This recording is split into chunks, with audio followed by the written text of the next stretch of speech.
Tidak malas dan iri dengki. Itu dua penyakit dan caranya beda. Malas itu salah satu sifat gelap yang ada dalam diri, ya. Maka selevel Nabi Muhammad SAW berdoa. Doa itu kata-kata, teman-teman. Kata-kata itu punya energi luar biasa. Kalau diulang, nanti dia akan menumbuhkan suatu nur, ya. Jadi kalau kita berdoa itu ulang-ulang doanya dan mesti paham apa yang diminta. Jangan cuma bagus bahasa Arabnya tapi tidak mengerti yang diminta. Berarti kita kosong, khayalannya nggak jelas. Maka berdoalah engkau mengerti yang engkau minta dan mengerti kepada siapa meminta. Nabi SAW untuk menyembuhkan sifat malas mengadu kepada Allah SWT, lalu berdoa setiap akhir sebelum assalamualaikum dalam sholat. Beliau berdoa, Allahumma inni a'udzubika minal jubni wal bukhl, ya, wa minal kasal, ya. Nabi itu berdoa supaya Allah jaga dari al-kasal, daripada malas. Udah pernah doa belum? Doa supaya Allah lindungi dari sifat malas. Udah pernah doa? Enggak pernah? Pantesan enggak tahajud dari dulu, ya. Pantesan tahajudnya putus-putus, zikir pagi sorenya putus-putus, datang ke majelisnya sekali sebulan. Kenapa? Karena sifat malas itu tidak dita'awuzkan, tidak dimintakan kepada Allah agar itu dijaga dari kita. Selevel Nabi berdoa berlindung kepada Allah dari sifat malas, karena malas itu ada syaitannya, ada bad spiritnya, gitu, ada energi negatifnya. Dan itu bisa dibenerin pakai kata-kata dulu. Nah, itu yang disebut sugesti. Jadi niat itu lebih canggih dari sugesti, karena sugesti itu hanya masuk ke otak, sedangkan niat itu masuk ke dalam kolbu. Maka dia lebih permanen. Niat itu lebih permanen. Jadi dia nggak hanya main di neurologis, ya, neurosemantik. Dia masuk ke dalam alam kolbiyah. Itu sebabnya canggihnya para imam-imam itu membuat lafaz doa, lafaz niat itu di depannya disebutkan aku berniat sholat. Sholat apa misalnya? Tadi sholat isya 4 rakaat menjadi makmum karena Allah, jadi lengkap.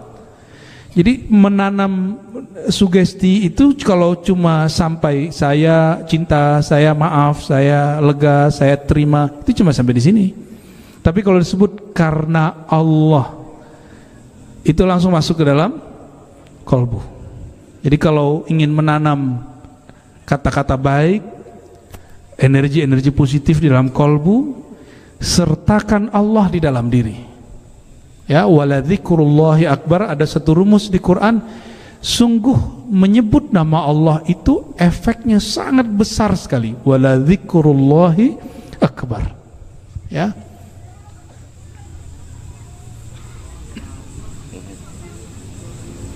Satu kali Nabi Musa minta, ya Allah kasih aku dong zikir yang spesial yang gak dikasih sama yang lain.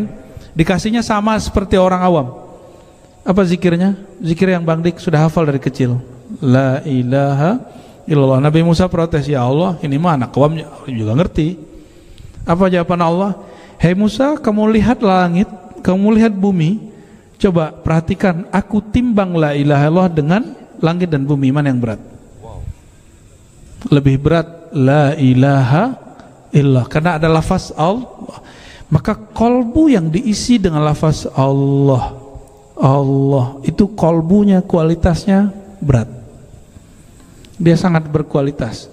Itu sebabnya ngaji hikam bukan ngaji hafalan, dia ngaji kolbu.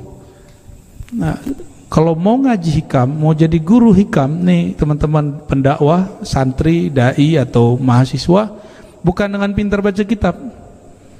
Kitab oke, kalau kita kan bisa diterjemahin, ya, itu harus latihan kolbu dan harus ya, minimal nama Allah dulu. Jadi cara menghapus malas, pertama berdoa, yang kedua nyebut nama Allah, ya. Dan itu sama dengan memperbaiki iri dengki. Tapi iri dengki ada tambahan satu, Orang iri karena dia berburuk sangka bukan kepada si makhluk yang dapat nikmat, tapi kepada Allah yang memberi nikmat. Itu sebabnya orang yang iri dengki itu secara hakikat disebut kafirun billahil azim. Walaupun secara syariat tidak kafir, dia nggak perlu ulang syahadat. Tapi secara hakikat Allah memandang orang itu kafir. Kenapa? Orang yang iri dengki contohnya gini, masa sih dia yang dapat, kan aku yang usaha, ya. Masa sih dia yang sukses, kan aku yang dapat. Masa dia yang dipromosikan, kan aku yang kerja, ya. Masa dia yang viral, aku tidak, gitu. Ada kalimat-kalimat begitu. Orang-orang ini berarti sedang berprasangka kepada Allah. Teman-teman semua, sukakah, senangkah kalau ada orang buruk sangka sama kita? Senang nggak? Senang nggak? Nggak, pasti nggak senang. Halo, senang ada orang buruk sangka sama kita? Tidak. Jadi orang yang mengatakan, kok dia sih bukan aku?